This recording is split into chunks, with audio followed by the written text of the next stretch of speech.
নতুন বাংলাদেশ বিনির্মাণে মাত্র তার এই যে ক্ষমতা দায়িত্ব নিয়েছেন প্রধানমন্ত্রী হিসেবে একদিনও হয়নি। প্রশাসনকে জানাবো, প্রশাসনিক সিদ্ধান্ত না হইলেও আমি তোমাদেরকে জানিয়ে দেব।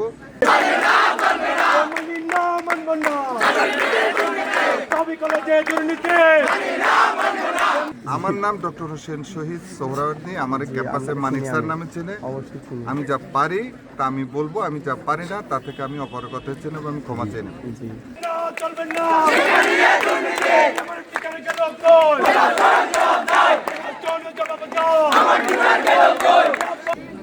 এই বিষয়টা আমি উপস্থাপনা করি। আর ওর যে আর্গুমেন্টটা আছে এই আর্গুমেন্টটা আমি উপস্থাপনা করবো। উপস্থাপনের রেজাল্টও তোমাদেরকে আমি জানিয়ে দেবো।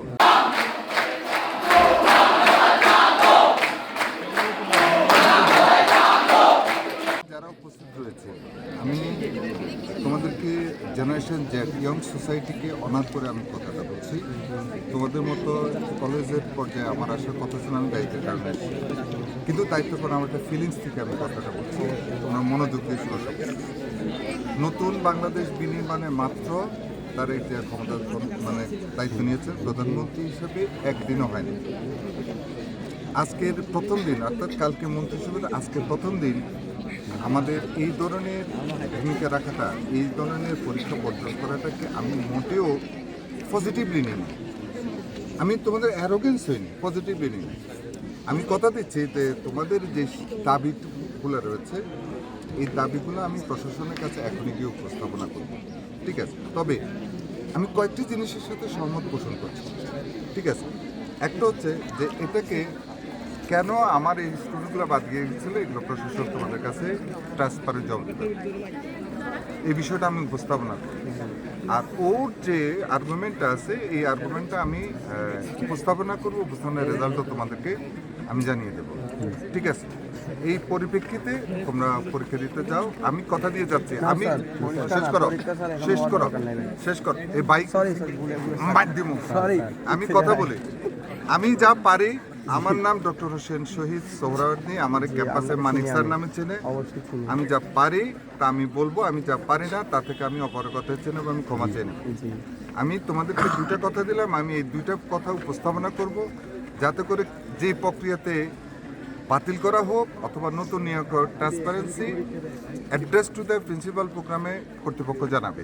দুই, তোমার বিষয়টা আমি প্রশাসনকে জানাবো, প্রশাসনিক সিদ্ধান্ত না হইলেও আমি তোমাদেরকে জানিয়ে দেব যে আমি তোমাদের এই বক্তব্যটা উপস্থাপনা করেছি, সিচুয়েশনটা এরকম।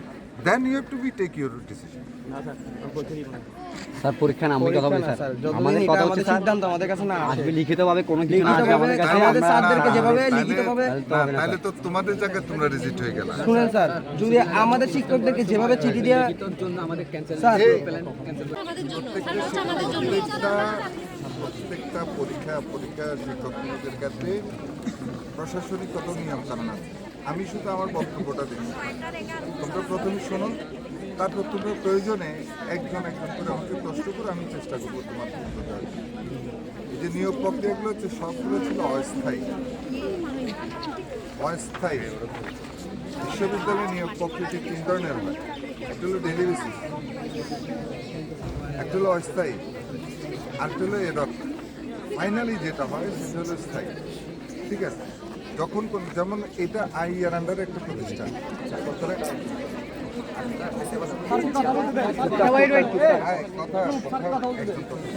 আমাদের শিক্ষকরা তো ওনার থেকে অনেক গুণে ভালো আছে। আমি এত খুশি পেলাম তো।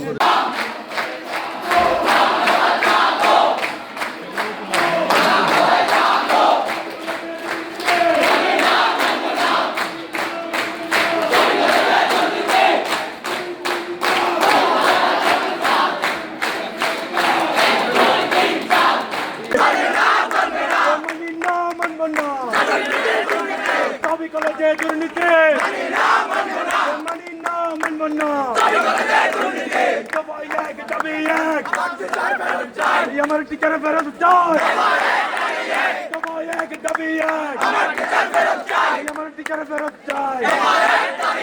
জাগো জাগো জাগো, ছাত্র সমাজ জাগো জাগো জাগো জাগো, ছাত্র সমাজ জাগো। মেয়েরা আসো না, মেয়েরা সহ আসো।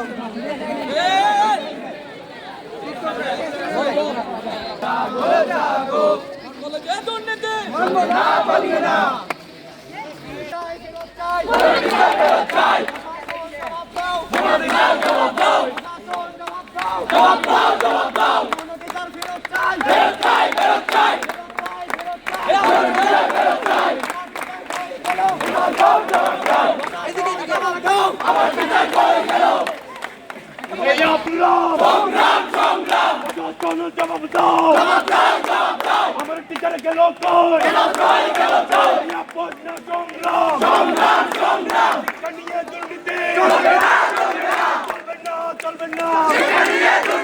আমার টিচারে গেল কই কোন জবাব দাও আমার টিচারে গেল কই আপনা সংগ্রাম সংগ্রাম সংগ্রাম সংগ্রাম আমার টিচারে গেল কই